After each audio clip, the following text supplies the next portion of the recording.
Guru Brahma, Guru Brahma, Guru Vishnu, Guru Vishnu, Guru Devo, Guru Devo, Maheshwara, Maheshwara, Guru Sakshat, Guru Sakshat, Param Brahma, Param Brahma, Tashmai Shri, Tashmai Shri, Gurave Namaha, Gurave Namaha.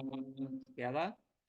Guru Brahma, Guru Vishnu, Guru Devo Maheshwara, Guru Sakshat, Param Brahma, Tasmai Shri Gurave Namaha.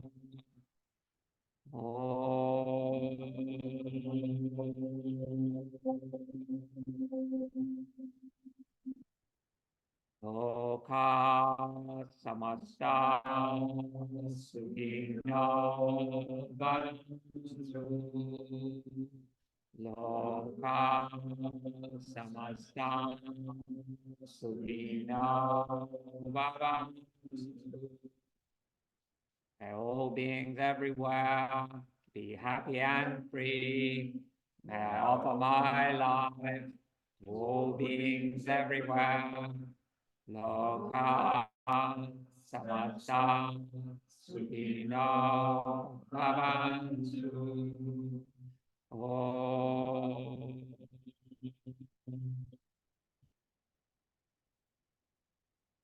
Shanti, Shanti, Shanti. Om. Peace, peace, peace. Bring your hands to Anjali Mudra. Of your practice today, someone who's inspired you in your spiritual life, human being, animal being, or nature being. Bring them into your mind's eye and visualize them. Dedicate your practice to them. Namaste.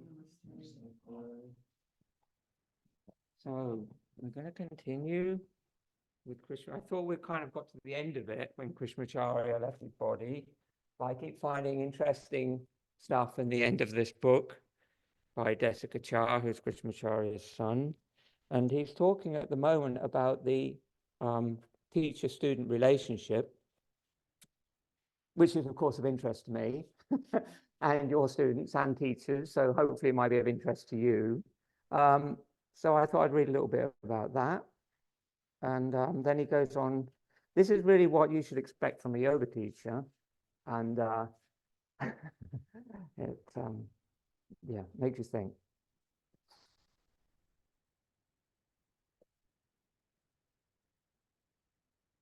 A yoga teacher should live a life of yoga, to practice what is taught.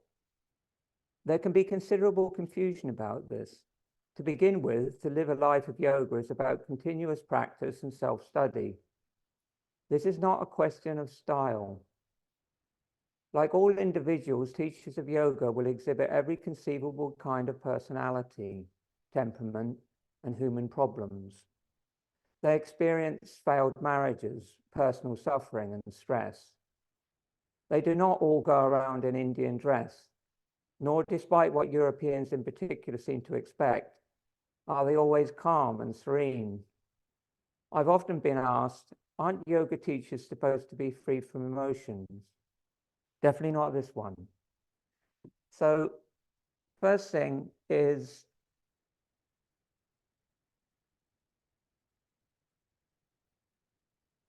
self-study is really swadhyaya. So Swadhyaya means study of the self, but it also means study of scripture. So to be a yoga teacher, it doesn't stop when you become qualified as a yoga teacher. Really, I always say to people, if you want to do a yoga teacher training, it's the beginning of the journey. The moment you become a yoga teacher, then it's like the train really starts rolling. That's when you have to really pick up on your study and on your practice and on your work as a yoga teacher, which changes your concept of what yoga is, because the process of sharing transforms your sadhana. So when you teach, your sadhana is your own spiritual practice. And up to that point, it's usually been something which is individual and personal to you. But the moment you become a yoga teacher, it becomes almost like your sadhana becomes, in a way, some kind of public property. You share everything that you're passionate about in your yoga, and you share it with others, and hopefully in such a way that it's kind of interesting and inspiring to them, but still leaves you a little bit in reserve so you can survive.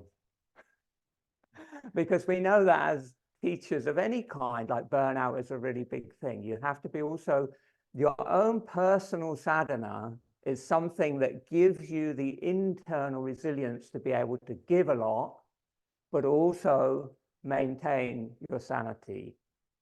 It's an important balance to try and find as a yoga teacher. And the point that he's making here about yoga teachers is, like, yoga teachers are just ordinary people. Ordinary people with all the same kind of problems as any other person. Because there's this, there may be in this actual moment, there may be in the world, who knows, a handful of saints, a handful of enlightened people, a handful of liberated sages. And most of them won't be on Instagram. So it's this kind of idea that the people who are sharing yoga are just ordinary people. And we know that when we put those ordinary people on a pedestal and make them into something that they're really not, the big problems can come from that. So when you look at when you're looking for a yoga teacher, you're not looking for a perfect being. You're not looking for somebody who sort of knows and can achieve everything in their sadhana. You're just looking for someone who's willing to share with integrity and honesty. And then he says here, like, this idea also that things go wrong for the yoga teacher as well. So the thing he doesn't mention here, because it's more from a householder tradition. I mean, a lot of my teachers are monastics, yogic monks and nuns.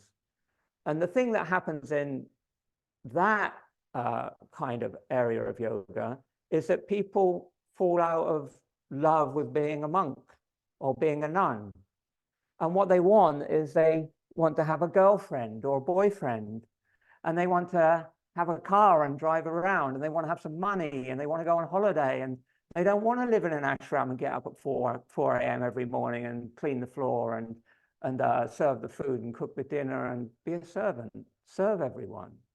Now, that is the idea of what you're doing if you become a monastic. And the main thing you're serving, of course, is God.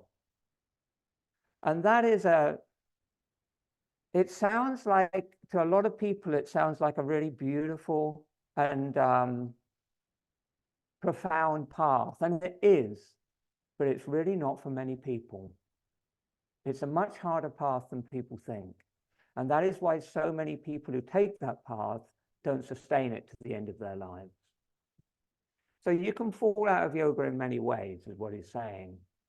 A good teacher of yoga is also not necessarily someone who can perform all manner of complicated asanas. In fact, some of the best teachers I know, because of their physical problems, cannot even sit cross-legged comfortably on the floor, like me at the moment. That doesn't mean I'm a good yoga teacher, but it means I can't sit, I've damaged my hip. So it's like, does that make me less of a yoga teacher, less of a yogi? Actually, I kind of find it makes me more of a yogi. I have to be more tolerant of the limitations of my body. And we're all going to be working with that at some point in our lives.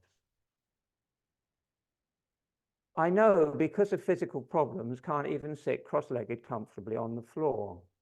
To live a life of yoga, to repeat, is about a faith that continuously guides the teacher towards practices leading to harmony of body, mind, and spirit, so that he can or she can share this with students and aspirants.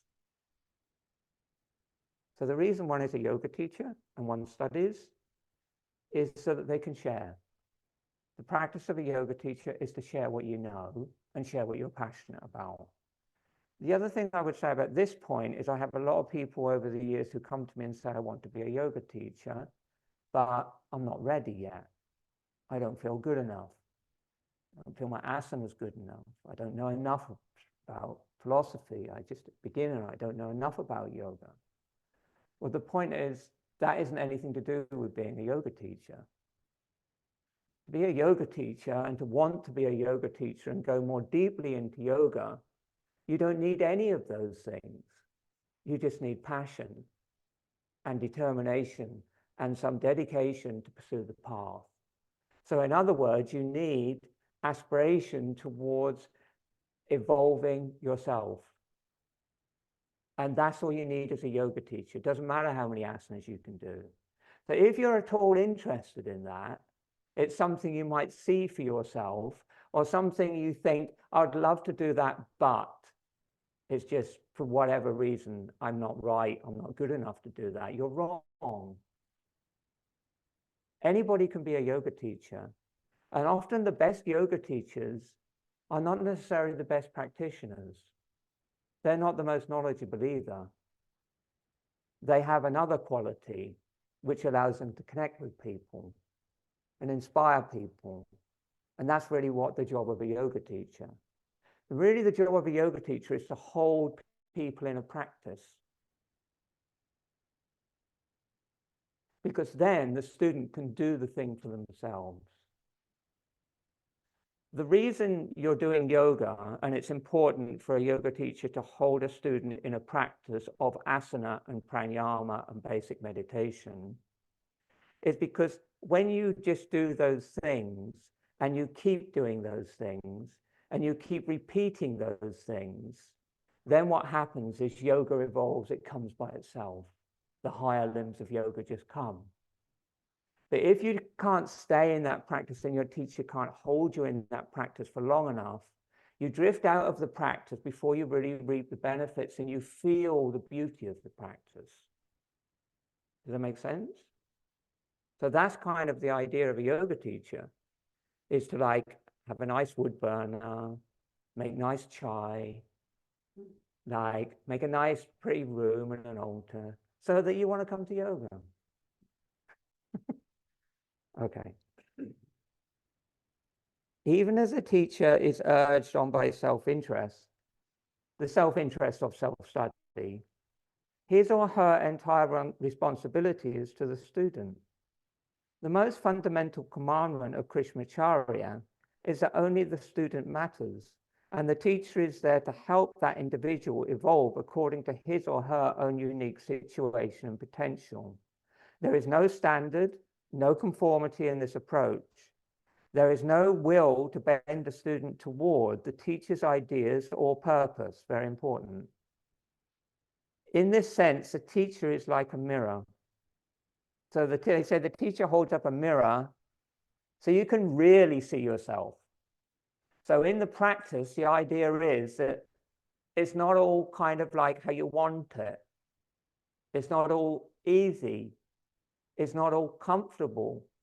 Because when you hold up a mirror to what and you see yourself, you really see yourself, you see yourself warts and all. And the idea of the practice is to enable you to totally accept that you. Yeah? Totally accept that. Not like, this is what I see in the mirror, I want to be something else. I need to change this. I need to change that. I'm not good enough. I'm not spiritual enough. I'm not flexible enough. I'm not healthy enough. I'm not young enough. I'm not thin enough. All those things, none of those things yoga cares about. The teacher holds up the mirror and eventually you become confident in yourself exactly as you are at that moment. Because you're a manifestation of God. How could that be wrong?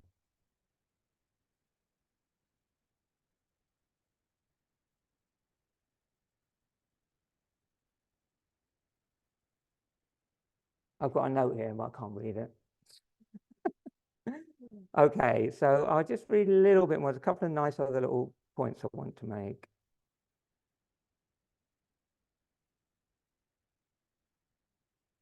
The teacher must always speak the truth.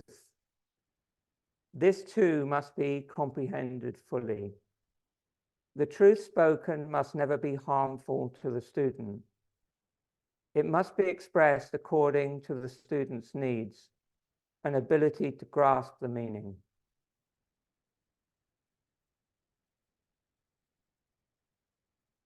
It's difficult. It's a difficult thing to do as a teacher, to always speak the truth. It's difficult for all of us to always speak the truth, isn't it? Truthfully. I mean, like, we're not going around probably just lying about everything all the time. But what we're doing is we're kind of seeing other people in the world through our own eyes and our own perspective. And so often we aren't kind of seeing the whole picture, so to speak. So the truth is kind of clouded by our own projection and our own conditioning. And the idea is that as a yoga teacher, you don't see any of that. As a spiritual guide, you don't see that. What you see is you see the same oneness in all beings. And so you don't see the differences, you see the soul in each person. And when you see the soul in each person, then you can approach that person with truth. That's the idea. I'm making it sound very difficult to be a yoga teacher. But this is kind of like Krishnamacharya. You got to remember, he's a genius. He's the greatest yoga teacher of the modern age. These are the things that he is saying one should aspire to as a yoga teacher. And it doesn't just apply to yoga teaching, it applies to life. One last little bit. Finally, and this is by far the most important, the teacher must care more about the student than himself. Yes, that's difficult to do in any walk of life. We like to say it, but difficult to do. We all have our needs. This is a matter of heart, not the intellect. I know of individuals with brilliant minds and enormous knowledge of yoga who cannot teach. It's not in their hearts.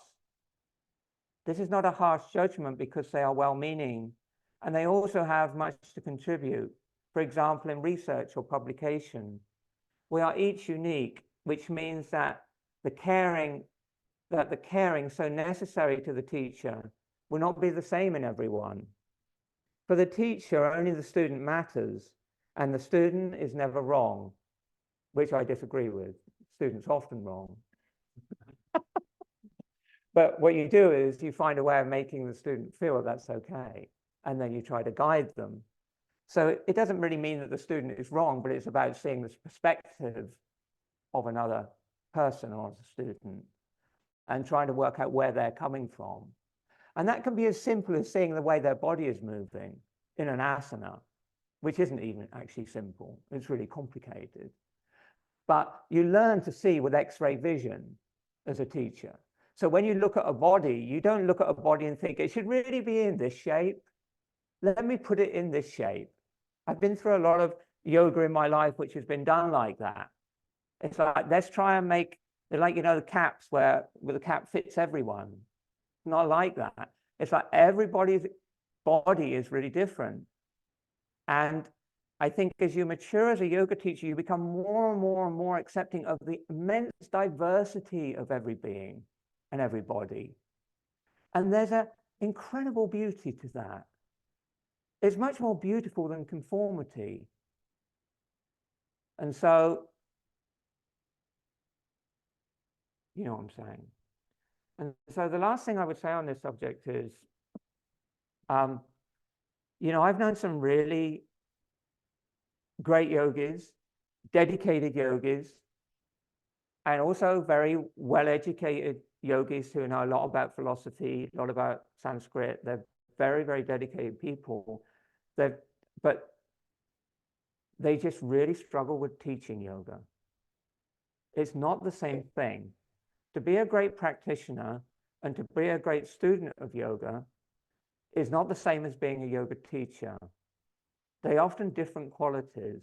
And I've seen people go through a lot of pain because they think in order to progress as a yogi, you need to be a yoga teacher.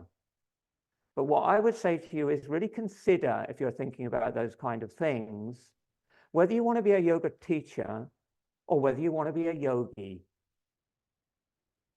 A yogi is the main thing in the life of a yogi is their personal sadhana. And with that, through that personal sadhana, where they can go as deep into any aspect of it as they want, what they do is they serve the world. That is the main thing that a yogi does. But if you want to be a yoga teacher, what you do is you serve your students, and through them you serve the world. And so the student-teacher relationship comes before everything else in your life.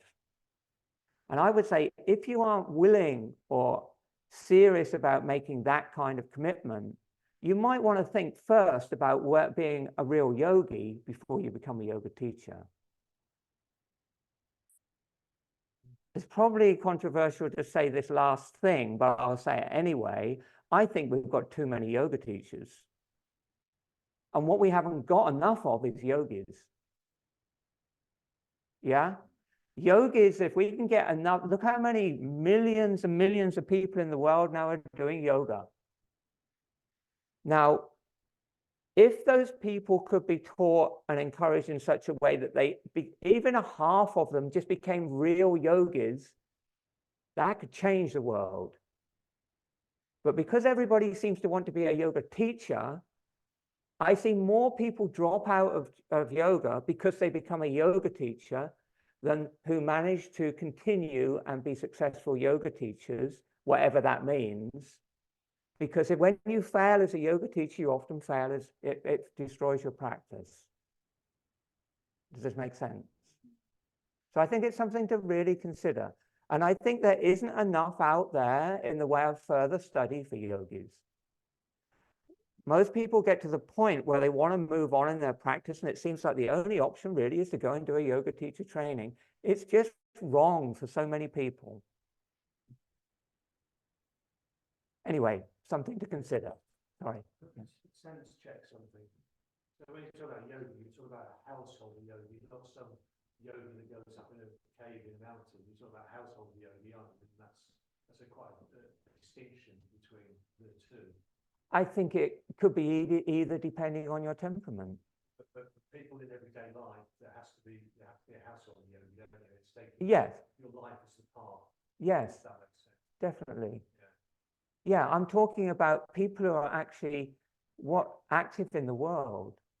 Yeah, people who are active in the world and living through the lens of yoga and using the yamas and niyamas and using what they learn through a yoga practice, how to see the world, how to interact with people, how to really be confident and understand themselves. Those people are powerful.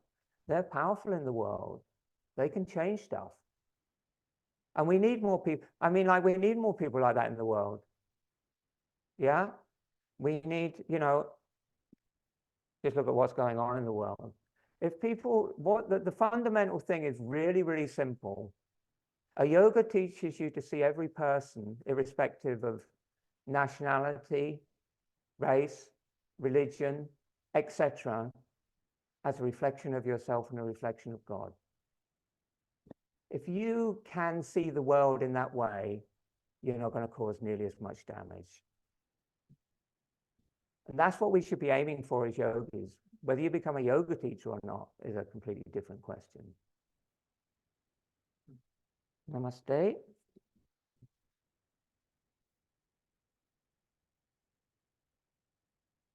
Next week, Krishnamacharya talks about what is required of the student.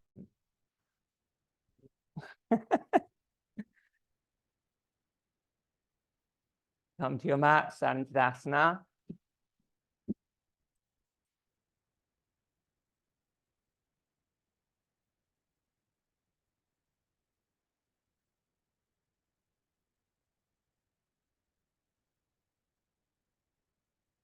And just stagger yourselves a little bit on the mat. If you're close to the wall, you can turn to face in, so you can bring your arms wide. Chest up, chin down, arm bones back. Gaze gently into the heart and just connect with the natural breathing.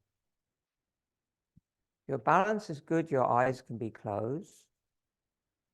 And then watch that the breath begins in the center of your chest, just in front of your spine. And the breath returns to that place as you exhale.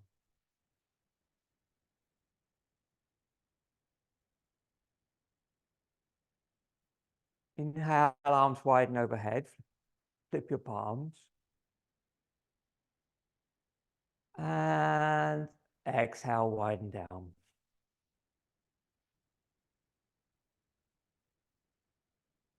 Inhale, widen overhead.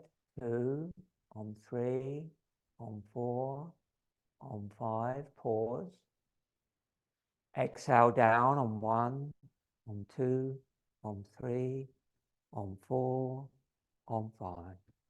Inhale up.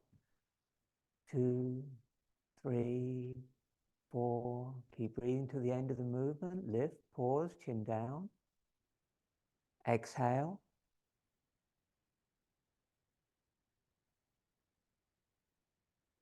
And then arms forward and up, palms facing down. Inhale. Keep the chin down and stretch through your lungs. Exhale down.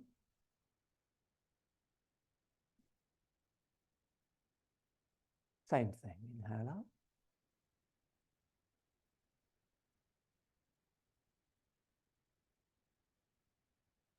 up. Exhale down.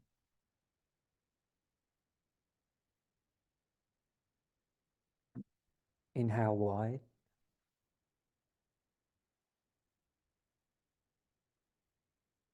Interlock, lift up. Exhale, hands to opposite shoulder blade. Completely exhale. Inhale, don't move. Lift the chest, chin down, hold the breath on 1, on 2, on 3, on 4, 5. Inhale, push the palms towards the ceiling. Exhale, cross the arms the other way. Feels a little bit weird. And inhale, don't move. Hold the breath on 1, on 2, on 3, on 4, on 5. Inhale, push the hands to the ceiling. Sorry, exhale first. Sorry. And then inhale, push the hands to the ceiling. And exhale, lower with control. And we'll do a Parsvabhangi, a side stretch. Inhale, arms widen overhead. Flip your palms. And then exhale and twist to the right. Go right to the end of the breath. Hold the breath out, arch back, look up. Keep your right foot grounded. Inhale, come back to center, chin down. Ujjayi.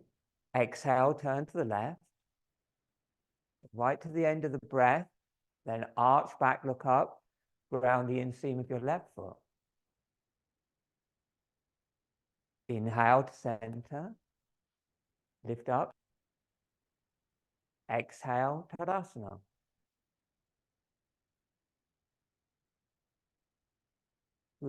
Ardha Uttanasana, half forward fold. Inhale, arms widen overhead, flip your palms.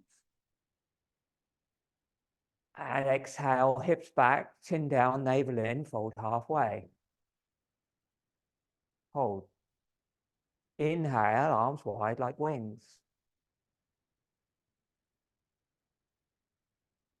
Exhale, arms forward. push the hips back. Inhale, come up, arch back a little bit at the top. Exhale, Purna Uttanasana, fold all the way down. Purna is full. And then fingertips to the floor or hands to the legs. Inhale, look up. And exhale, fold. 3 breaths. Hold the big toes, hold onto the legs. Hands on the floor, whatever works for you. Round the back. Look navel. Long exhales.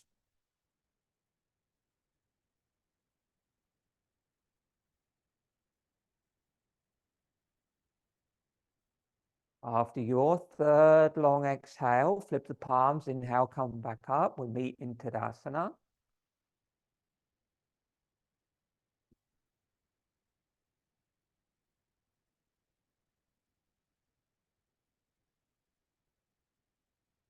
Do 1 Surya Namaskar. Inhale. Exhale, Anjali. Inhale.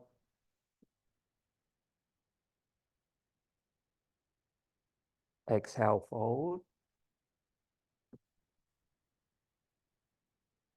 Inhale. Exhale, Uttanasana squat. Hand to the lungs, round the back, forehead to knees. Little inhale, hold. Chaturanga.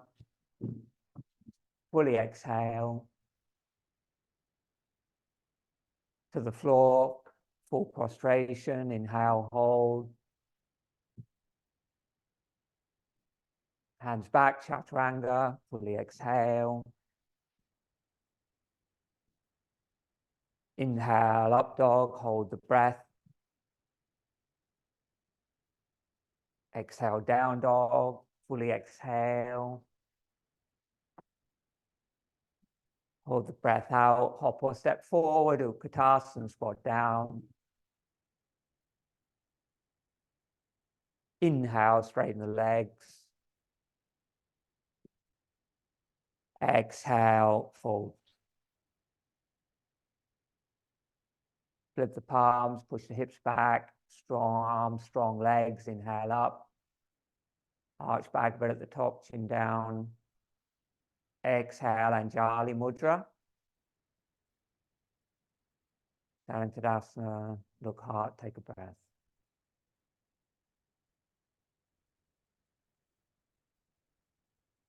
Hand to the right, stand in Tadasana. Inhale, arms shoulder level. Exhale, hop or step the feet, about triangle distance, length of one of your legs, not too wide. Inhale, bring the arms over the head, interlock your fingers. Exhale, turn right foot out and left foot in, square your hips to the short side. Turn back foot in, more. Good. And then separate the palms, arch back a little bit, square the hips, and exhale, fold over the front leg. Bring your front foot a bit more this way, Ian, it's too wide. And then flip the palms, inhale, come up. So when you're coming up, the palms are flipped. And when you're going down, the palms are separate. Arch back at the top, separate the palms, exhale, fold. Julie, bring that leg in a little bit if you can. Yeah, good. One more time. Flip the palms, inhale up. Bring that foot over this way so you can keep your balance better. Exhale, go down. Svanasana, intense stretch. Ground the inside of the front foot, the outside of the back foot. Relax your neck, gaze at your back heel, soft drishti. Normal inhale, long exhale.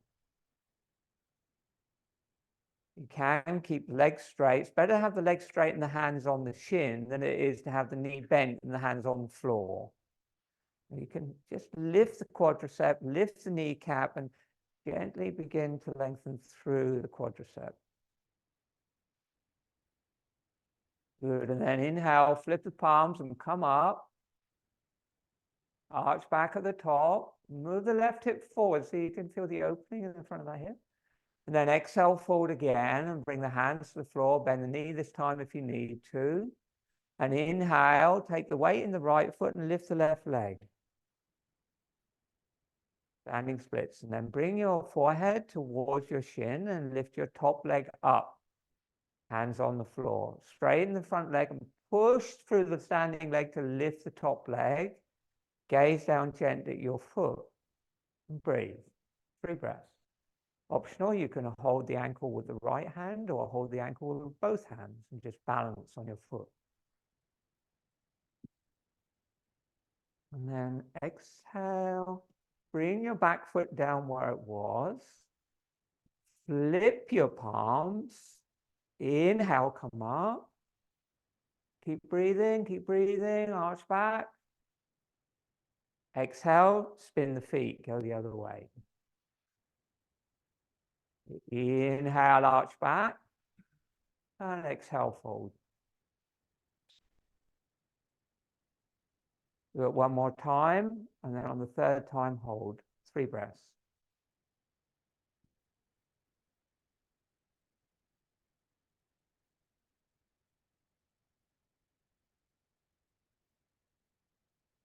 Stronger Ujjayi as you go down. Some of you are just going down way too fast. You want to go down the same speed as you come up. So make the Ujjayi stronger as you go down. When you get there, lengthen the exhale a little bit. Completely relax your neck. Gaze towards your back heel.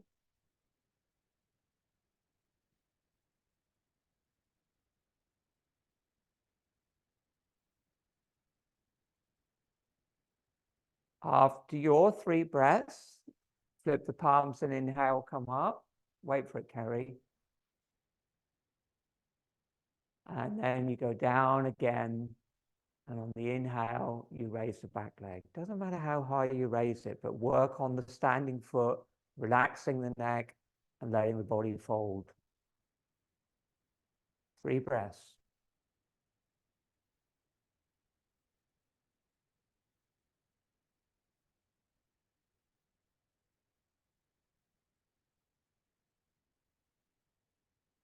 When you're done, exhale the back foot down, flip the palms. Inhale, come up. Exhale, Trikonasana Sthiti to the side, hands to the waist.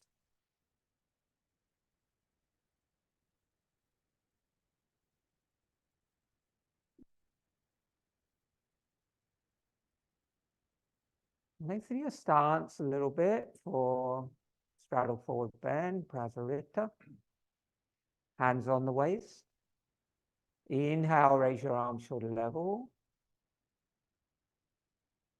Exhale, bring the hands behind you. Bring your hands into reverse prayer or interlock your fingers behind your back with straight arms, palms facing. Inhale, lift and open your chest. Turn your feet in a little bit. It's a bit too wide, yeah. Arch back and exhale, move the hips back and fold forward. Draw the tummy in as you go down, strong Ujjayi.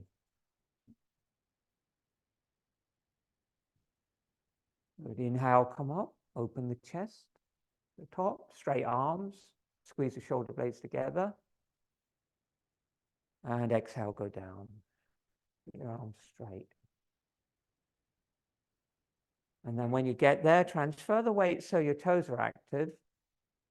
Lift up through the inseams of your thighs, and optional, draw the arms up over the back and stretch your shoulders.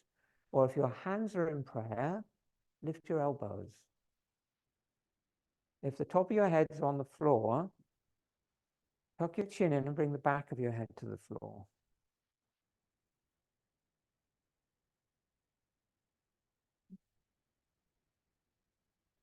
Breathe.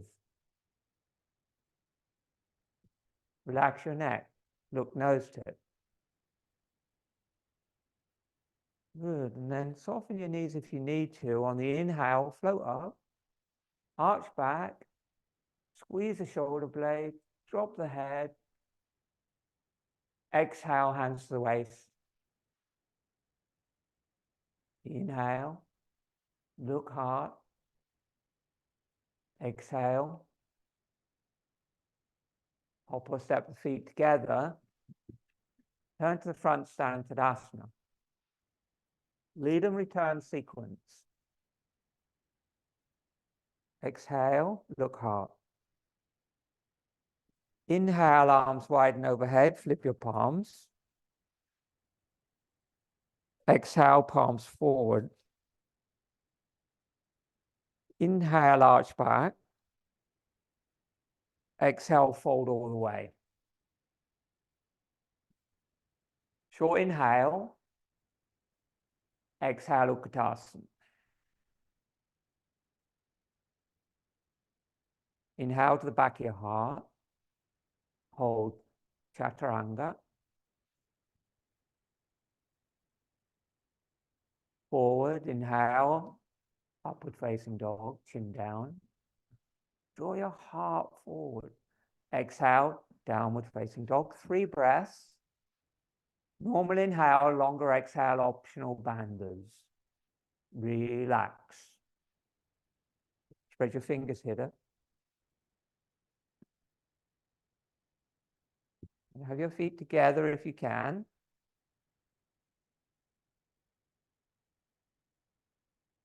Chin slightly towards the chest. Eyes closed. Look navel, nabby. It will help you to elongate the breath and to find the pause at the end of the breath. And then when you're ready, look forward, soften the knees, hop or step to Utkatasana again. And then separate the knees, sit down, Dandasana.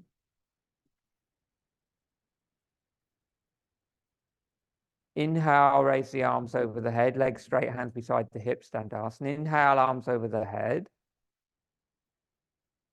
Exhale, don't move. Inhale, roll onto your back, arms over your head.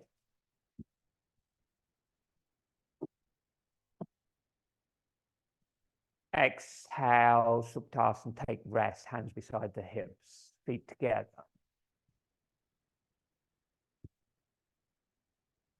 Switch off Ujjayi, awareness in the heart.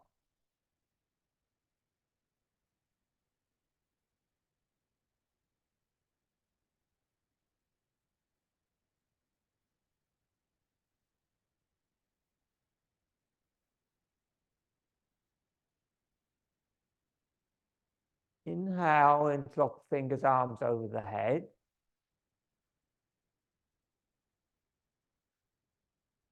Flex both feet, draw the lower back to the floor.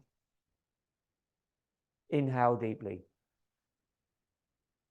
Turn the gaze down, look into the navel, center of the body behind the navel actually. And then fully exhale. Flex your feet. Draw your lower back towards the floor. At the end of the exhale, hold the breath out. And as you draw the lower back down, flex the feet and stretch, you'll feel the natural Uddiyana and Mula Bandha.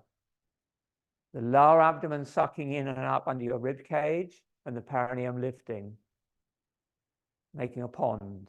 And then inhale, bring the hands up over your face and change the interlock of your fingers. And exhale, arms over your head. Keep the fingers interlocked so you can really stretch. Take a short inhale there. Flex the feet. Draw the lower back to the floor. And then a long exhale. And you've got to exhale till there's nothing left really. Then hold the breath out. Stretch. Perineum lifts. Lower abdomen in and up. Diaphragm floats up and puts pressure on the heart. Kundalini and internal organs. When you're ready, release and inhale. And then as you exhale, bring the hands back beside your hips.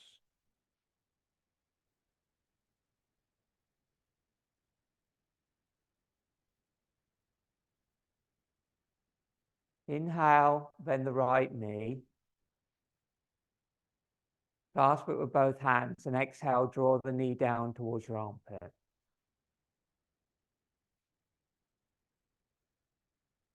straight. Inhale, release a little bit. Exhale, draw it down. Keep the left leg active. One more time. Inhale, release the grip a bit. Exhale, draw the knee down. Go right to the end of the exhale. Hold the breath out. Bandhas. Perineum, lower abdomen in. See if there's any more space. Inhale, release the knee, straighten the leg, and bring the foot to the floor. You can just extend it straight out along the floor. And then exhale, bend the left knee to your chest and squeeze it down. Do that 3 times. Last time, hold the breath out, bandhas. Eyes closed, look navel.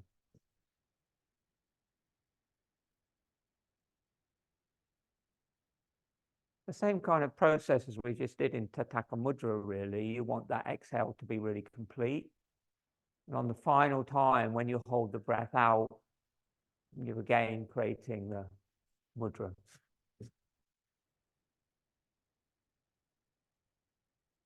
And when you're ready, you just release the knee. As you inhale, you extend the leg forward along the floor and just bring the heel down, the hand beside the hip. And then inhale, bend both knees to your chest. And exhale, squeeze both knees down. Cross your ankles and hold your feet or hold your knees. Inhale, rock up, exhale, rock back. Do it 3 times. 4th time, come all the way up, put your hands onto the floor and come into a handstand. No, jump back into chaturanga. Or you can do it from handstand. And then inhale, upward facing dog. And exhale, downward facing dog. Just 1 breath this time. Normal inhale. Long exhale. Empty the lungs, draw the lower abdomen in, look forward, hop or step forward, Utkatasana, or jump all the way through and sit down. Dandasana. Okay, I'm going to do variations, and so you can do these variations with the foot to the inner thigh in Janusashasana, or you can do with the foot in half lotus, you choose. But if you feel any tension in your knee in half lotus or with the foot to the inner thigh, support your knee. Inhale, bend the right knee to the chest. Exhale, knee out, foot to inner thigh or half lotus. And if you're doing half lotus, the knees are close together. It's not a wide stance. If your knee's up or you feel it way up or you feel any tension in your knee, block your knee. Inhale, bring your arms over your head and flip your palms. And exhale, fold forward. Inhale, come up. And then remember, when you go down, to make the UJ strong, so you go down slowly. Exhale, go down. It's got to be controlled. Don't just drop.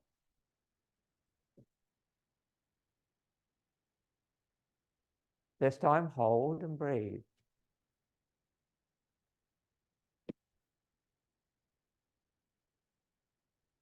Hold onto the leg or hold onto the foot. If you can't reach the foot, bend the leg and then hold the foot. Hold the foot here, like that, here. And then just move round the back, look at the navel, long exhales, move the body towards the thigh. Eventually, if it's touching the thigh, move the foot a little bit further away. The inhales are on 3 or 4, and the exhales are on 6 or 8.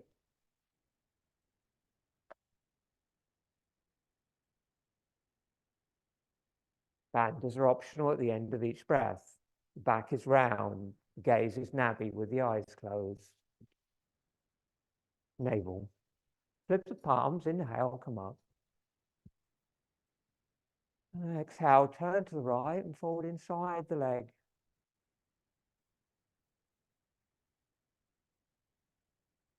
Inhale, come up, turn to the front. Lift. Exhale, turn to the right, fold. Bring the elbow or the hand to the floor, bring the top arm up and over. Hold the inside of the foot with your left hand, the outside with your right, if you can reach it. You've got your arm the wrong way around. The breath is the same pattern. That's it.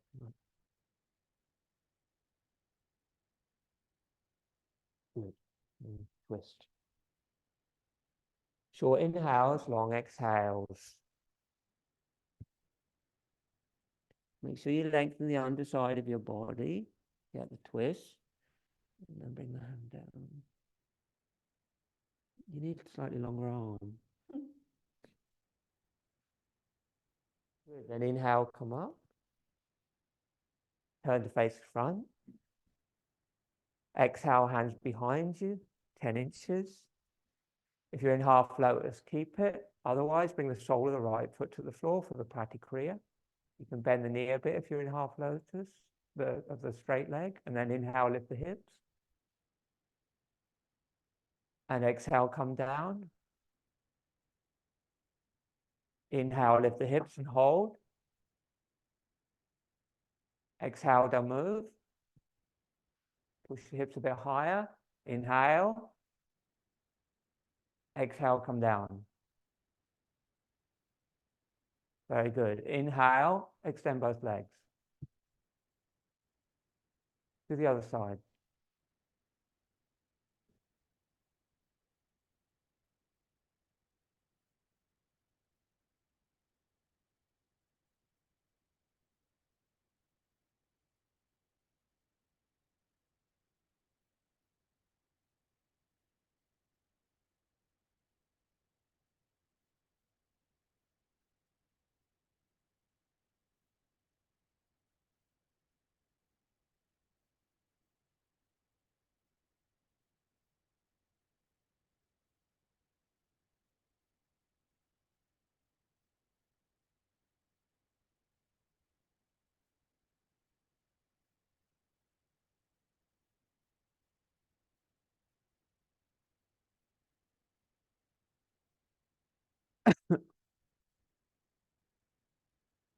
Three breaths in each phase, in the straight forward, one-legged forward bend, also in the twisted bend. And then when you come up and do the pratikriya, the counter pose, on the second vinyasa, you hold for a breath. Try and keep your shoulders the same distance from the floor in the straight one, and try and twist your shoulders and stack them one over the other in the twisted one.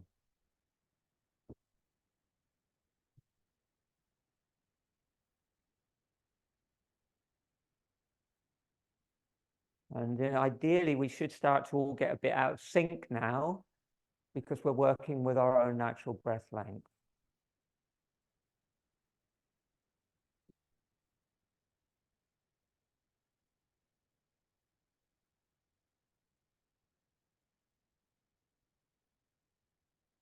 So you know for next time, it's like that. So that palm is like a cup going up. It's like that, fingers underneath. And what that does is it helps bring that shoulder under.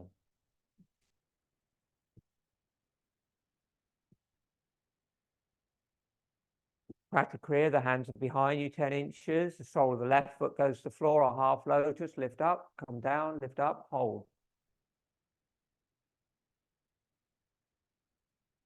It's the way things are going. This could go on all night.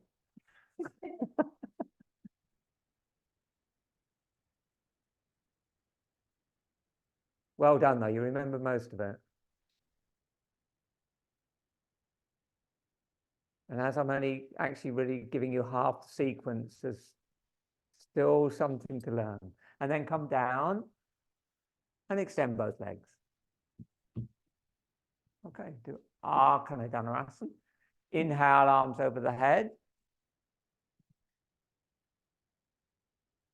I know this is going to be an issue. Could someone demo for me? Robert or Sophie? Okay.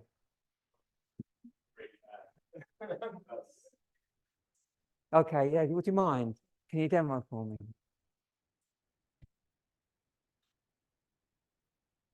You okay? Okay, both legs forward. Okay. So this is, we're going to do Dhanurasana. You know, normally Dhanurasana is, Dhana means bow, doesn't it? Like, you know, when you're laying on your front, you lift up, holding your ankle, it's called Dhanurasana, bow pose. This is Arkana Dhanurasana. So it means shooting bow pose. So it's like you're pulling the bow in this posture.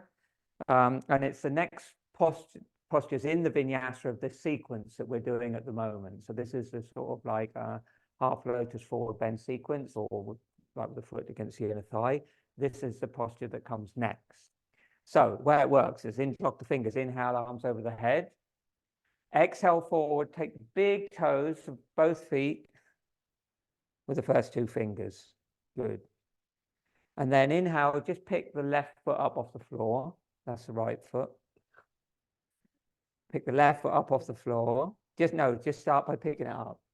We're just going to make it easier for people. Just lift it up as much as you can. You're trying to get to sort of like roughly ear level. And then as you exhale, keep hold of that one. And then as you exhale, you bend the knee and you draw it back towards your ear, like you're answering a telephone, like an old telephone. And you try to get hold of this foot. Then you inhale, push it forward again. So trying to keep the foot up. And exhale back. Okay. And then you inhale and come forward again. Most of you are going to need to do it like this. And when you hold that strap, you want to wrap it. So hold the strap and wrap it around your hand like that, so it can't slip. Or if you know to, hold it like a horse's reins. That gives you a really good grip if you're in a horse rider. Okay. And then you bend this knee first. So then pretending you can't do it very easily. So you bend the knee first and get the big toe. So it's easy to get, and you've got some torsion there. And then you lift the foot up on the inhale, and on the exhale, you pull it back. Just as much as you can. Like some of you, your foot's going to end up about here. That's fine. It's a very powerful hip opener. And you just pull back as much as you can. You can let the knee go out a bit, but you don't want it too wide. You're trying to keep it close to your body. Yeah? And then you do that. That's the vinyasa. And then on the inhale, you just straighten this leg. And you release that hand and you hold the foot with both hands, or you hold the leg with both hands. It could be held here, or it could be held behind the thigh. And you inhale, and as you exhale, you round the head and you bring the forehead towards the shin. And take a couple of breaths there, and then you inhale, and then you keep the head on the shin, or close to the shin, and you exhale, fold forward, strong Ujjayi, full bend over one leg. Yeah? And then you hold that for up to 10 breaths. And then you come up and do the other side. Yes. Yeah, if you can sit, you need to sit on a block for 4 bends, it's helpful, yeah. But it can't be too high, just one block. Yeah, something. Okay, Sophie? Mm-hmm. Thank you so much.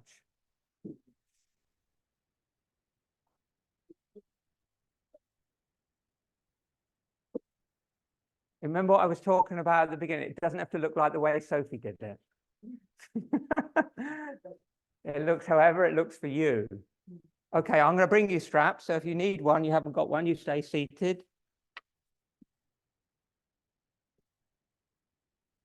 Inhale, both arms overhead, flip your palms. And exhale, fold forward. If you can comfortably take the big toes with both hands, take them. Otherwise, put a strap around your left foot.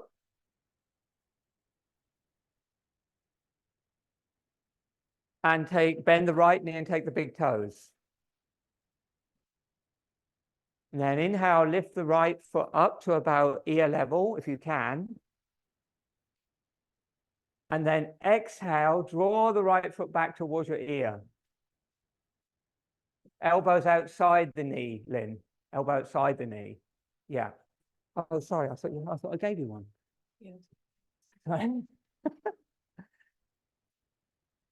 Like that. That's it. And then inhale, straighten it a little bit. Exhale, bend it back.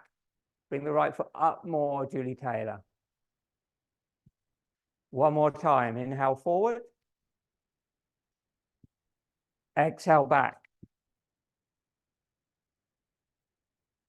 Okay, take a breath there. Where's the gaze? It's towards the straight leg, big toe. And then inhale, just straighten the right leg up as much as you comfortably can. Release both hands and hold the foot or the shin or the leg wherever you can. And on the next exhale, round your back and bring your forehead towards your shin. Just make the gestures enough. And then inhale, just lift your head a little bit, lengthen your spine, exhale, fold again. Take a breath there. Inhale. Hold that foot with both hands now, Asia. And then as you exhale, fold forward, still keeping the forward bend. And fold over one leg. Ekapada Paschimottanasana. Just take a couple of breaths there. Back round, gaze navel, long exhales. Good, and then when inhale, interlock your fingers, lift up. Exhale, fold forward, take the big toes, change legs. And then inhale, lift the left leg up, and back towards the ear, do that. On the third time, hold.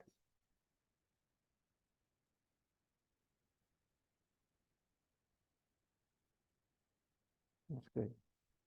Just bend it a bit. That's good. Just try and breathe, actually. Just try and hold it and just keep doing it a little bit and breathing. Don't look at the foot, Asia. Look at the toe. And then hold for 3.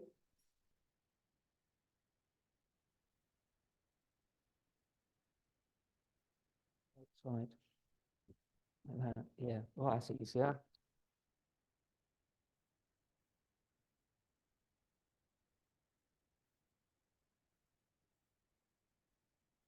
Your arm goes up and your foot goes under it like that. Like that. Yeah. And then inhale, straighten the leg. Hold the foot on its leg. And exhale, fold into the leg. Inhale to straighten a little bit. Lift the back, lift the head. Exhale, round the back, fold again.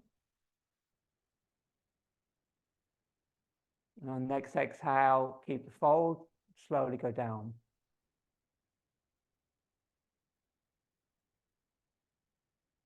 Take 2 breaths in.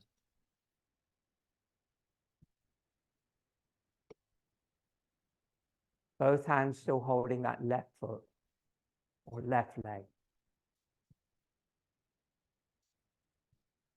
You're done. Flip the palms. Inhale, come up. Keep the foot down. And exhale, Dandasana. Okay. So remember that little sequence? Practice it. Yeah? Try and practice it this week. Cross the ankles, bring the hands to the floor. Hop or step back. And lower knees, chest, and chin to the floor. Inhale to a low cobra. And exhale, come down. Put your forearms on the floor for Makrasana. Elbows in, hands and elbows about shoulder distance apart. Inhale, feet together. Lift your forehead, your nose, your chin and your chest. Close your eyes and look up, third eye. Exhale, slowly down. Try and drag your heart forward and ground your pelvis and your feet. Inhale out. Hold. Hold the breath in. Exhale slowly down. Inhale up. Stay there. Exhale, bend the knees, heels towards the buttocks. Elbows inhale and close to the body. Chest up if you can. Inhale, straighten the legs, keep the chest up. Exhale, bend the knees again, heels towards the buttocks. Inhale, straighten the legs, lift the chest a little more. Exhale, slowly down. Move the hands back beside your chest. Inhale, low cobra.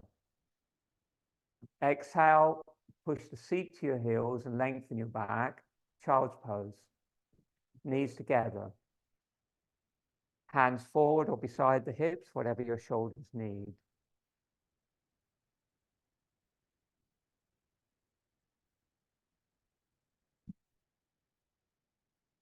Ujjayi, gentle breathing.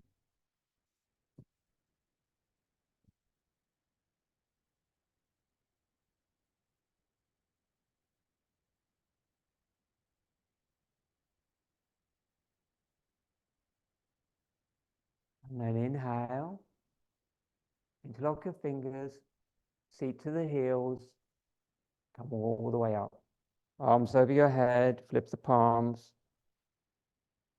And exhale, bring the hands forward, cup your knees, chest up, chin down, look heart. Ujjayi breath.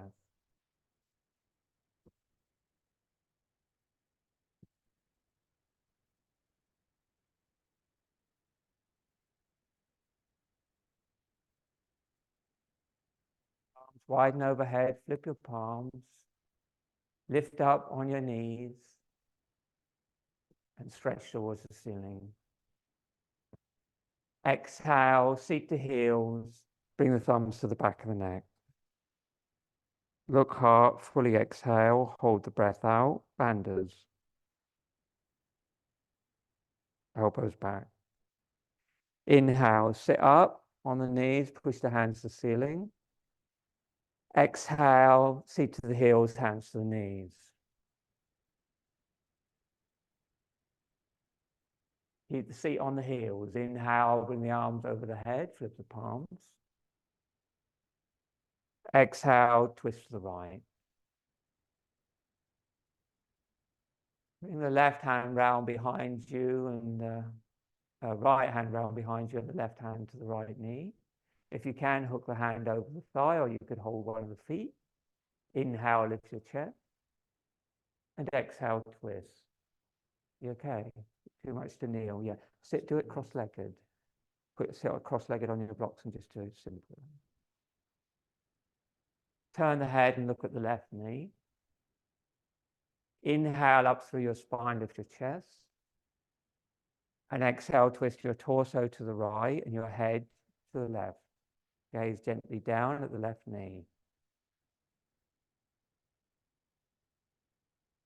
Like you're doing Vnyasa. One more breath.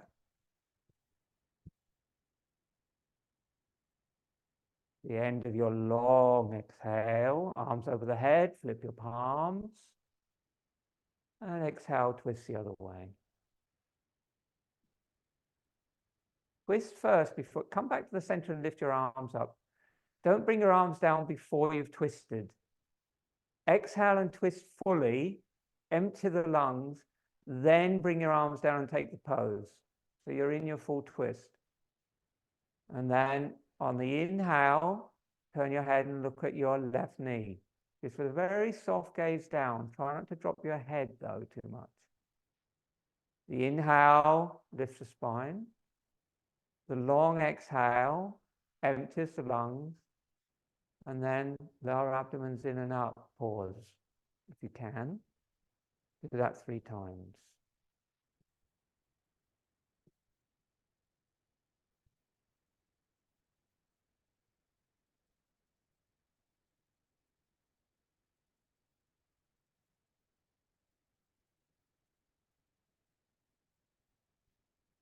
And then when you've finished, come to center, bring the arms over your head. Exhale, fold forward, palms to the floor. Turn your toes under and push back to downward facing dog.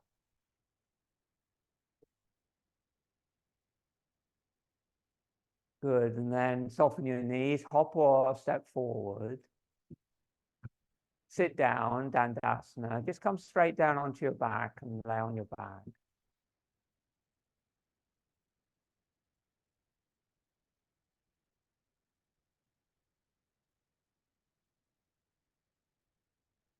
Inhale, bring your arms over your head.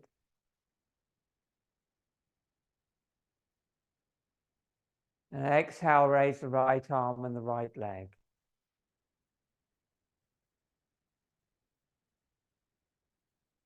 Inhale, lower. Exhale, left arm, left leg. When you get to the end of the movement, stretch up. Inhale, lower.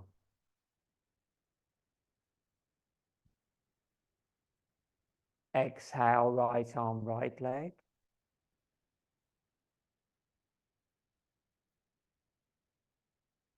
Exhale, lower. Inhale, left arm, left leg. Exhale, lower. Inhale, both arms, both legs. Hold. Exhale. Take a couple of breaths there. And keep the legs up and the arms up. Not doing shoulder stand today, we're doing this variation instead. Just extend your pointed toes and your pointed fingers towards the ceiling. Lift up as much as you can. Keep your awareness in your navel, Uddiyana Bandha. Keep it strong. And then just exhale, lower your legs halfway and your arms halfway over your head. If you can, if you're comfortable there, take 3 breaths. Keep your quadriceps, your thigh muscles engaged. Push out through the balls of your feet. And then on an exhale, lower your arms and your legs to the floor. Bend your knees and hug your knees to your chest.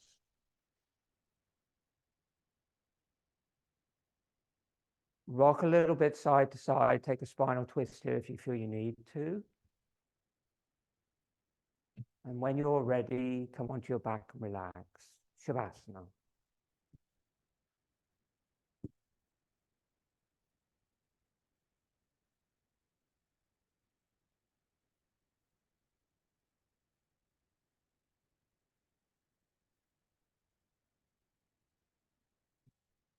Feet wider than your hips, arms away from your sides. Completely relax.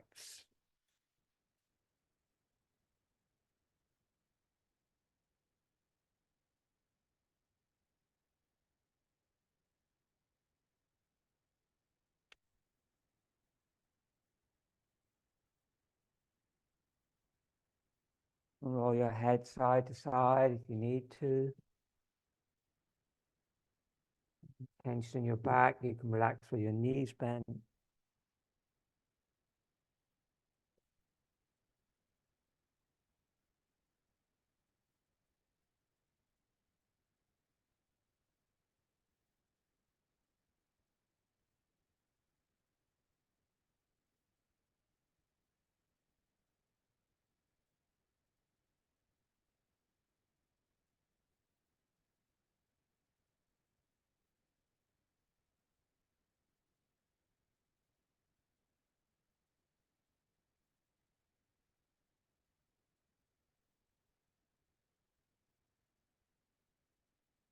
Bring your awareness into your heart space.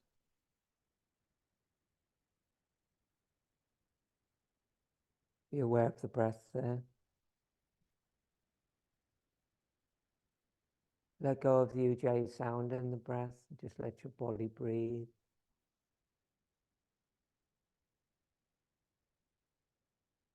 Relax all the big joints in the body. Ankles, hips, knees.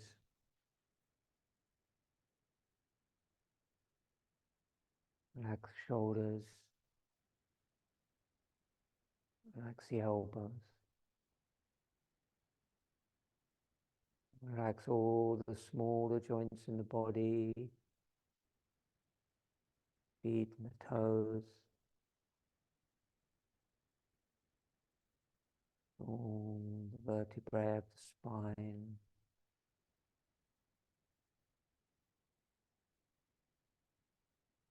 Relax the fingers and the palms.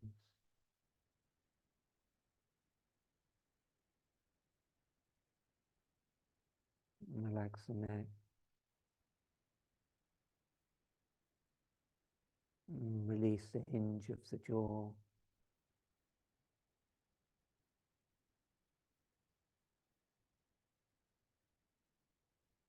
And relax the soft palate and the tongue.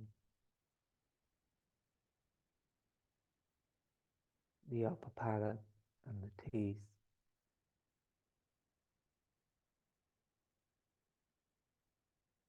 And relax the muscles around the eyes.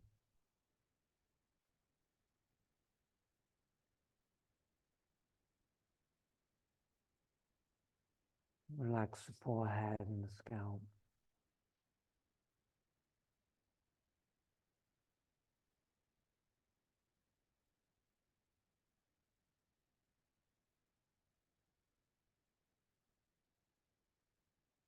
Just rest awareness in the heart and completely relax.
Oh.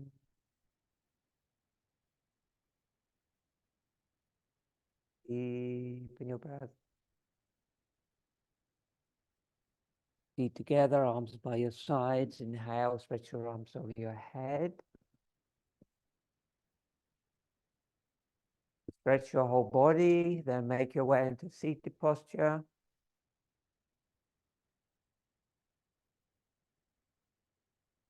We're going to do some pranayama exercises today.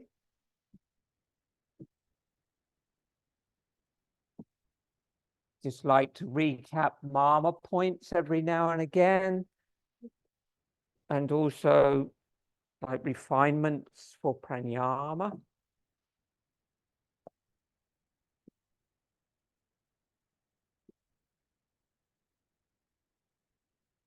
So last couple of weeks I've talked a little bit, and I've asked you when you do Nadi Shodhana or any alternate nostril breathing practice to keep the fingers continually in touch with the flesh of the nose and only partially open and close the nostrils. Remember this? So you get that feeling of a little bit of resistance of the air as the air moves in and out of the nostrils, which slows down the breathing and also gives more focus for the mind. So I want to just go through Marmas again today. I know most of you are comfortable with Marmas, but I want us to just practice the method of flicking the gaze to the different Marma points. What I think tends to happen a lot is like after a period of time, the movement of the gaze doesn't happen so much, and it's easy to bring a kind of feeling and a tone to the actual Marma points themselves, and the eyes aren't actually moving. The eyeballs should be moving in their socket, as if you, like, if I look in that direction, my eyeballs move that way. If I look up, my eyeballs move up. If I look towards my feet, my eyeballs move down. And this should be happening in the pranayama sequence when we flick the gaze.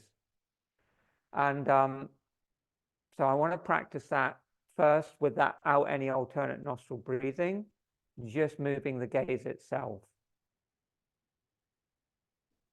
Marma sthana means secret place. So these are the places in the body where the soul resides. That's how it's described in Srivastava's book, as he was taught by Krishnamacharya to do this more devotional practice of pranayama. Srivastava was Krishnamacharya's son. Yeah, okay. So that's what we're going to do. And we're just going to spend a little while doing that so you can really focus on the movement of the eyeballs. When you move the eyeballs, as you know well, it has an effect on the brain. But also, the other thing that it has is when you move the eyes to a certain point, you concentrate the prana there. And that concentration of prana is like a touch. It's like touching the secret place. In the older scriptures, they call it where the goddess resides. It's like you're touching these little sacred places with your gaze. It's very, very subtle, but eventually, after a while, you can actually feel the touch of the prana in those places by just moving your gaze to them. You're not trying to visualize anything. You're just looking. Really simple. But it's almost, because it's so simple, it's actually not so easy. Because we like to put, with our mind, we like to put something onto the gaze. I'm asking you not to put anything onto the gaze, not to try and visualize, not to try and feel, but just to look. Okay, you can breathe normally, and I will just guide you through the gaze points. Starts with a neutral gaze. Just do normal breathing. And then moving the eyeballs, gaze down, look nose tip. Gaze up, look third eye. It's like between the eyebrows towards the forehead a bit. Gaze down, look upper palate. Soft palate. Navel. Perineum. Lift your chest, drop your shoulders back and down, and then look heart. So you have to have the chest lifted so the cave of the heart is open. You're looking deep into the chest towards the spine. And that's the place where you hold the gaze when you're exhaling and when you're doing exhale retention, when you're doing retention. Then flick the gaze, nose tip, third eye, soft palate, nose tip. Oh, sorry, what am I doing? Start again. Inhale, look, nose tip, third eye, soft palate, navel, perineum, look heart.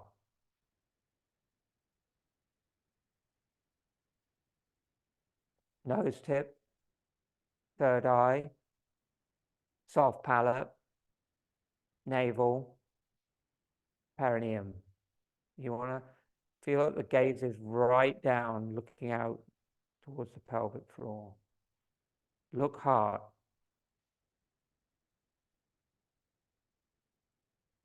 One more time, nose tip, third eye, soft palate, navel, perineum, heart.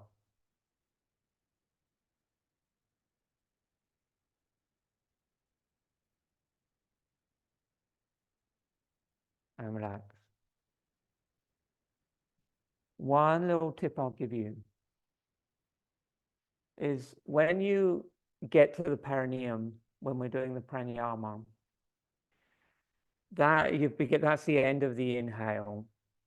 and then you can just flick the gaze to the heart. That works.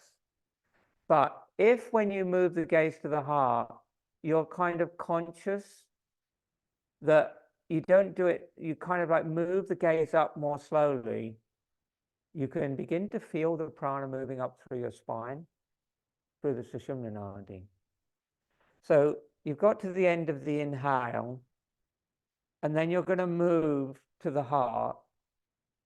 And if you just feel like when you do that, move up to the heart, but also be conscious that you can actually begin to feel after time that you can feel energy moving with as the gaze comes up. What that does is it makes the kind of, it makes the connection to the heart, the soul, whatever you want to call it, it makes it kind of deeper. So it's kind of a worship you're doing, yeah? It's a kind of a worship you're doing, internal worship in the body. How I stand up, I've never really quite got the gazing at the soft palate. Yeah, I roll backward when you hit them. Yeah. Yeah, they don't actually roll back to look, they just look down. Right. So they look up, they roll up, and then they look down. It's like, because your chin is slightly down, that you're looking down through the center of your skull towards your soft palate. And then you look down towards the navel. So your eyes don't need to, they don't even roll, they just roll up to look here. They roll down to look there, up to look there, and then they go straight down. Because those points that are on the way down are actually on what's called your Sushumna Nadi. And that's the kind of central channel in the body, the path of grace, where the energy moves.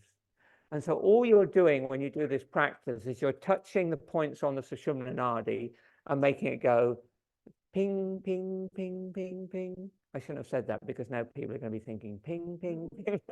The idea is that it's very bald. It's quite flat, this sensation.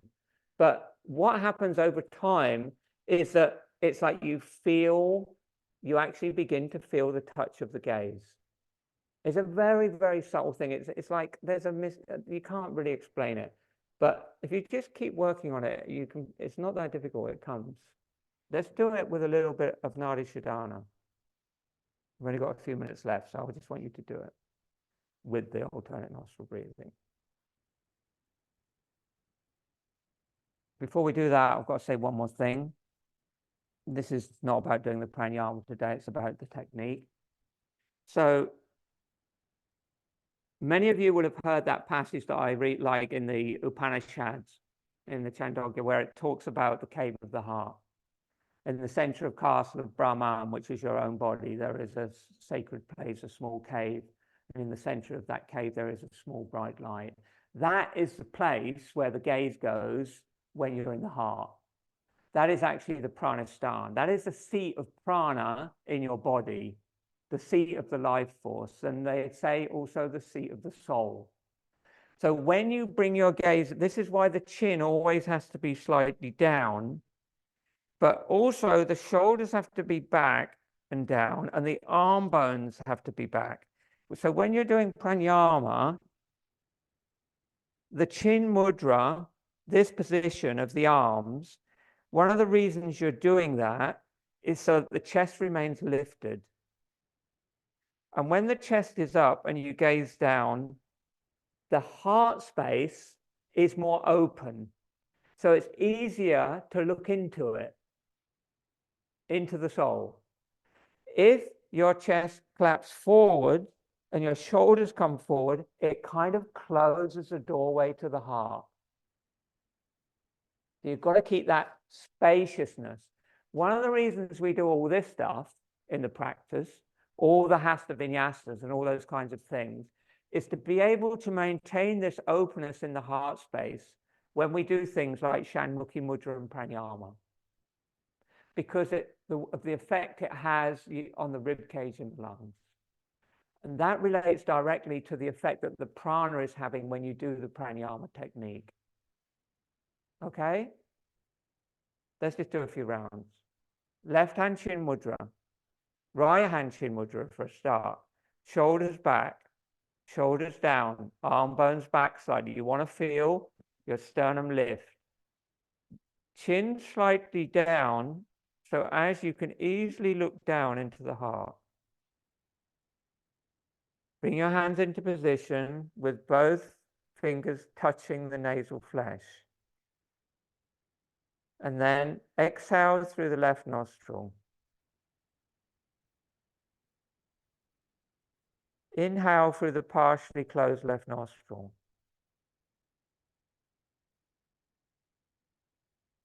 Retain. Exhale through partially closed right nostril.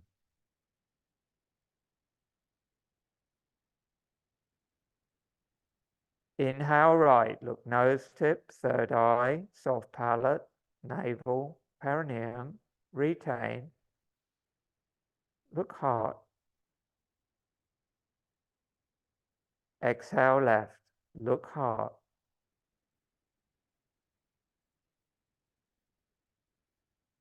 Inhale left, partially open nostril, nose tip, third eye, soft palate, navel, perineum.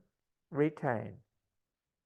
Lift the chest, look into the center of the heart space. Exhale right.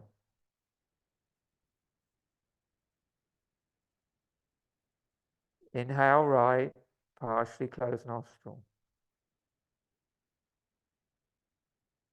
Retain.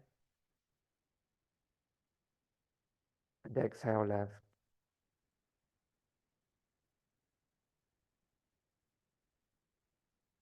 Release the hand.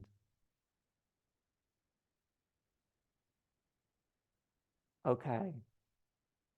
I'd like you to practice that. If you've done a bit more pranayama and you've been coming to the class for a while, I want you to practice that at home so you can get the marmas and the more subtle control of the nostrils natural. So you're not having to think so much about it. If you just practice it a little while on your own, it will come. And it makes a huge difference to the quality of your pranayama. If when you do that, you feel any stress or it makes you kind of anxious, don't do it yet. Just continue with the simple pranayama of alternate nostril breathing and then gradually add on the elements because there's more elements to come. But in the beginning, you know, if you can get those two things, they're some of the most powerful things that you can add on to basic Nadi Shodhana. But you need to practice it. Okay? Okay. So I want to just close with a poem from Krishnamacharya. So he also wrote poetry, and this is a poem about yoga.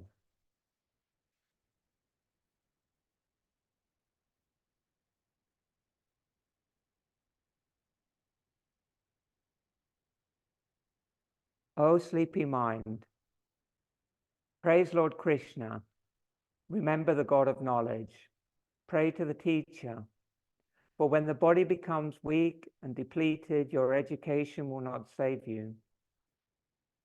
Know for sure that all objects you come into contact with, which are knowing for sure that all objects you come into contact with are impermanent, do not get lost in them. Instead, again and again, resolve to be aware of the eternal self. Where is the conflict when the truth is known? Where is the disease when the mind is clear? Where is death when the breath is controlled? Therefore, surrender to yoga. Man desires objects when tender in age, enjoys them when young, seeks yoga when middle-aged, and develops detachment when old. One who is deeply absorbed in God and with a firm mind salutes him with all his heart, receives everything he desires, and the Lord smilingly asks, "What more do you need?" Regular yoga practice steadies the mind. Regular chanting develops initiative and intelligence. Unwavering meditation results in extraordinary benefits, and the repetition of mantra helps in self-realization. Speak the truth that is pleasant. See everyone in the light of friendship. Remove the body of its toxins and acquire the best of education, humility, and wealth. Regulate the breath. Be happy and link the mind with the Lord in your heart. So reveals Yogi Tirumali Krishnamacharya as a message for humanity. Om Namah Shivaya. Namaste. Thank you so much, everyone.